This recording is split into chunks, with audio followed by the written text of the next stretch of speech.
Shalom, shalom, bien-aimés. Nous bénissons Dieu pour vos vies et nous voulons rendre gloire à son nom pour ces moments que nous allons encore partager ce matin. Aujourd'hui, nous allons vous montrer quelle est votre identité en Jésus-Christ. Alléluia. De la même manière, vous êtes en Côte d'Ivoire et vous produisez des pièces d'identité, puis vous identifiez en tant que peuple de cette terre.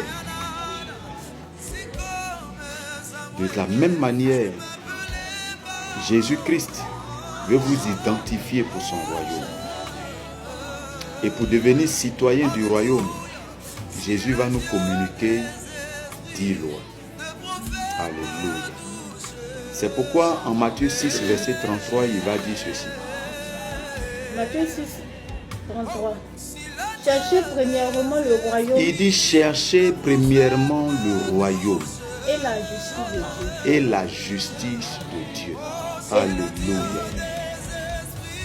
Premièrement le royaume et la justice de Dieu. À travers ce verset, Jésus nous indique d'où nous venons, où nous allons. Si nous sommes en Christ, alors nous devons faire partie du royaume de Dieu. Avoir une identité de ce royaume. Être citoyen de ce royaume. Alléluia. C'est pourquoi Jésus a dit l'élément le plus important de la vie de celui qui décide de marcher avec lui, c'est de s'identifier au royaume. Alléluia. Et la justice de Dieu, c'est-à-dire le mode de fonctionnement de celui qui est établi dans ce royaume. Alléluia. Alléluia. Et Jésus va nous l'apprendre dans le livre de Matthieu, mais le chapitre 5, à partir du verset 2. La Bible dit ceci. Puis ayant ouvert la bouche. Il les enseigna et dit. Heureux les pauvres en esprit. Heureux les pauvres en esprit. Car le royaume des cieux est à eux. Car le royaume des cieux est à eux. Alléluia. La première condition pour marcher ou bien accomplir tout ce qu'il faut pour devenir citoyen du ciel, c'est d'être pauvre en esprit.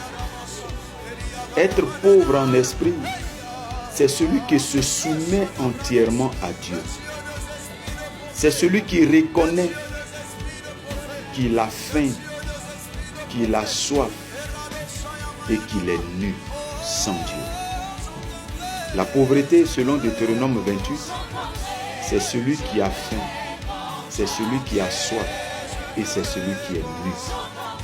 Quand tu n'as rien pour manger, quand tu n'as rien à boire, tu n'as rien à te vêtir, c'est là que Dieu dit que tu es pauvre. Alléluia.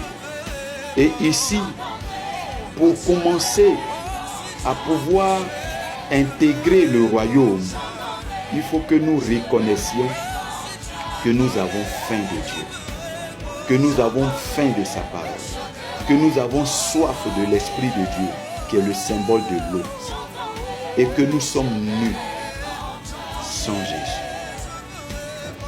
Alléluia. Et celui qui est pauvre en esprit, qui reconnaît son état là, la Bible dit, le royaume des cieux est à lui. Amen. Amen. Et la deuxième condition au verset 4. Heureux les affligés. Heureux les affligés. Car ils seront consolés. Car ils seront consolés. Un affligé, c'est celui qui est rempli d'affliction. Donc la deuxième étape pour devenir citoyen, Dieu va attaquer ton cœur malade. L'affligé, c'est quelqu'un qui est malade au niveau de son cœur. Jésus a dit dans Ésaïe 61 que il a été oint pour nous porter de bonnes nouvelles. Et cette bonne nouvelle commence par le fait que ceux qui ont le cœur brisé soient guéris. Alléluia. Dieu veut que ton cœur soit guéri de toutes sortes d'afflictions. Quelques maladies du cœur, nous avons la peur, nous avons les échecs, nous avons le rejet, nous avons la pornographie, nous avons beaucoup de maladies que notre cœur véritablement vit et qui fait qu'il ne peut pas aimer Dieu, qu'il ne peut pas rester longtemps au pied de Jésus. C'est parce que notre cœur est malade. Et Jésus dit, pour devenir citoyen, après avoir reconnu notre état, nous devons lui permettre de guérir ce cœur par la vie de prière, par la vie de méditation de la parole de Dieu, par la vie des enseignements que nous devons suivre dans nos églises concernant le royaume, concernant les maladies du cœur, et être délivré de toutes ces maladies. Alors, notre cœur étant guéri, quelque chose va se passer.